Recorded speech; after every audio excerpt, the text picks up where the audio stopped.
மதுரை திருப்பரங்குன்றத்தில் உள்ள சுப்பிரமணிய சுவாமி கோவிலில் பக்தர்கள் கூட்டம் குவிந்து வருகின்றது. ஆன்மீக செய்தியாக பார்த்து வருகிறோம். தமிழகம் மற்றும் பிற மாநிலங்களில் இருந்தும் ஆயிரக்கணக்கான பக்தர்கள் கூடி சுவாமி தரிசனம் செய்து வருகின்றனர். ஆன்மீக செய்தியாக மதுரை மாவட்டம் திருப்பரங்குன்றத்தில் பிற மாநிலங்களில் இருந்தும் ஆயிரக்கணக்கான பக்தர்கள் கூடி சுவாமி தரிசனம் செய்து வருகின்றனர். கூட்டம் குவிந்துள்ளதால் 2 மணி நேரத்திற்கு மேலாக பக்தர்கள் காத்திருந்து சுவாமி தரிசனம் செய்து வருகின்றனர்.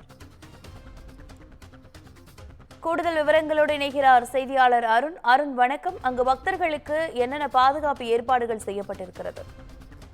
சாரா, அறுபடை வீடுகளில் முதற்படை வீடான திருப்பரங்குன்றம் அருள்மிகு சுப்பிரமணிய சுவாமி திருக்கோவிலில் இந்த கார்த்திகை மாதம் முடிந்து தற்போது மார்கழி மாதம் தொடங்கிய நிலையில் ஐயப்ப பக்தர்கள் ஏராளமானோர் தற்போது பல்வேறு மாவட்டம் மற்றும் மாநிலங்களில் இருந்தும் சாமி தரிசனம் செய்ய வருகை புரிகின்றனர். அதோடு மட்டுமல்லாமல் ஞாயிற்றுக்கிழமை விடுமுறை தினம் என்பதால் உள்ளூர் வாசிகளும் அதே போல மதுரையை சுற்றியிருக்கக்கூடிய பல்வேறு பகுதிகளில் இருந்தும் ஏராளமான பக்தர்கள் சாமி தரிசனம் செய்து வருகிறார்கள்.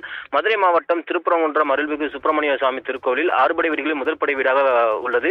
இந்நிலையில் ஆண்டுதோறும் சுப்பிரமணிய சுவாமியை தரிசனம் செய்ய தமிழ்நாடு மட்டுமல்லாது பல்வேறு மாநிலங்களிலிருந்தும் பக்தர்கள் வருகை தந்து சாமி தரிசனம் செய்யக்கூடிய நிலையில் மார்கழி மாதம் இன்று ஞாயிற்றுக்கிழமை என்பதால் இன்று காலை முதலே ஆயிரக்கணக்கான ஐயப்ப பக்தர்களும் அதே போல மதுரையில் இருக்கக்கூடிய ஏராளமான பக்தர்களும் தற்போது தங்களது குடும்பத்தினரும் வருகை தந்து சாமி தரிசனம் செய்து வருகின்றனர். மேலும் 2 மணி நேரத்திற்கு மேலாக ஏராளமான பக்தர்கள் கூடியிருப்பதால் தற்போது கோவில் வளாகத்தில் ஏராளமான பக்தர்கள் நீண்ட வரிசையில் காத்திருந்து தங்களது குடும்பத்தினருடன் சாமி தரிசனம் செய்து வருகிறார்கள்.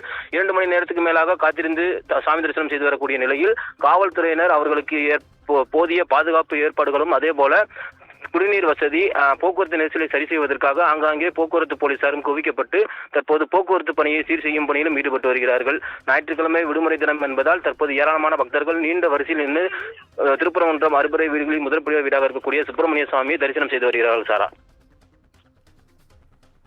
விவரங்களுக்கு நன்றி அருண்.